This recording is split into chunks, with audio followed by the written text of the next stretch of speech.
It's track reviews. Hey everyone, Anthony Fantano here, internet's busiest music nerd. Hope you're doing well. And it is time for a track review. And hey, I do want to mention really quickly before we get into it, artist and illustrator extraordinaire GANGSTER DOODLES. The brand has a new compilation coming out of tracks called Gangster Music Volume 1, and they are doing an album release and an art show in LA today and tomorrow. It's at Rap Cats. You can see the times on the poster right there. If you're in the LA area, hit it up. Go see it. Should be a fun time. Should be a good time. All right. Vampire Weekend has put out 2 more tracks from their full-length album, Father of the Bride. Looks like it is shaping up to be an 18-song release, and I'm actually very happy to see 2021 on here because I do think that is a great track. I thought that might have been like a bit of a B-side leftover sort of thing, but that is a very short, pretty ballad, so I'm very happy that track made it onto the record, so I digress. Ezra teaming up with Steve on a track over here, dropping another song, Big Blue. We're going to give both tracks a try, going to give my thoughts on each of them. Let's go.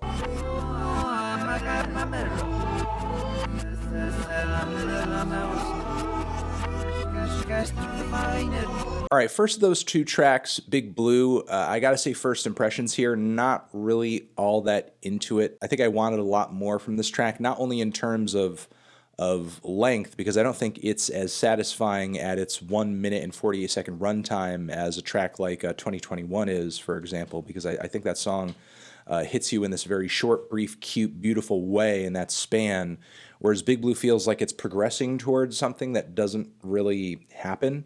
On top of that, I'm not really into the instrumental all that much either. A lot of people have been kind of freaking out about this song and likening it to the sound of like old school jam bands and that kind of thing. And I can certainly hear that in the guitar strumming and like some of the slid, slinky guitar leads that kind of wail in a bluesy fashion in the instrumental. However, I feel like that's kind of put together in a really rickety, clunky, unlikable way. It feels almost as if you took a bunch of sounds of a jam band, specifically the guitars, and then tried to assemble it and track it in the same way that you would like a hip-hop beat or something. Despite the fact that aesthetically it does have some overlap with jam band music, it sounds way too ham-fisted. Like it's not nearly as smooth or as groovy as you might like a jam band song to vibe or flow.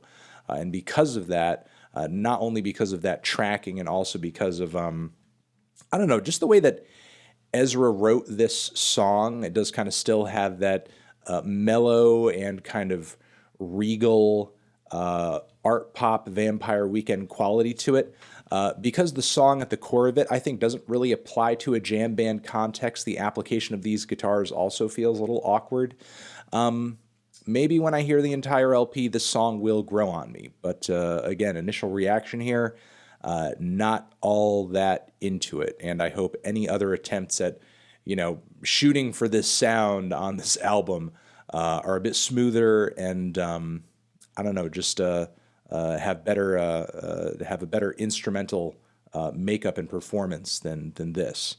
Let's move on to the next track, Sunflower, featuring Steve Lacy. Not too much longer at 2 minutes and 17 seconds, but because Steve is in the mix, I'm expecting a kind of a big change of pace here in terms of sound, so let's give it a shot.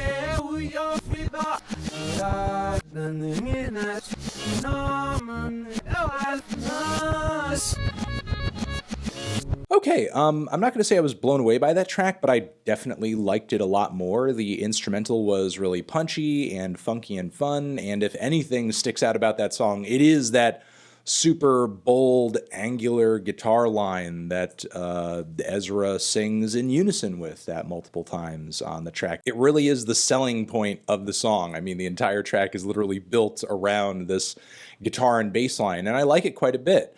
It is very sticky. It is very catchy. However, I will say that I'm not exactly sure if this sound and this vibe is this Vampire Weekend? Did Vampire Weekend really put its own effective distinct spin on this idea or this concept. In my opinion, not really.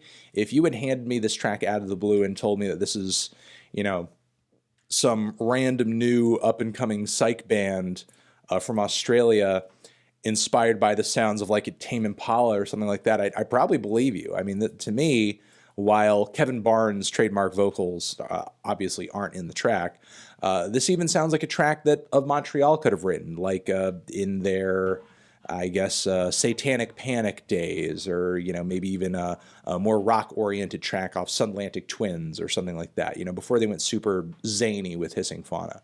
You know, this sounds like a track that could have existed in that era as well. You know, it sounds like a current, funky, very drum-heavy take on the sounds of classic psych pop and psych rock, maybe even a bit of an Unknown Mortal Orchestra thing, which is fine. I like that sound. It's a decent sound. And certainly this guitar line that I imagine Steve Lacy worked into this thing does this sound a lot of justice, but do I find it to be the most memorable song? Do I find it to be the most memorable style or aesthetic for Vampire Weekend? Not necessarily. To me, this is like a catchy guitar lick that has been kind of like stretched out into a 2-minute song. Unfortunately, walking away from these two new tracks a little underwhelmed, not nearly as impressed as I was with Harmony Hall and 2021, both of which I loved quite a bit. Wondering what exactly the future holds for this Vampire Weekend record now, because judging off these 4 tracks that are all over the place, what exactly is the band going to be shooting for at this point? What exactly are they going to be delivering at this point? I'm not even sure if they know, but I guess we'll all see when we get there. Over here next to my head is another track review that you can check out. Hit that up, or the link to subscribe to the channel. Anthony Fantano, Vampire Weekend, Father of the Bride, forever.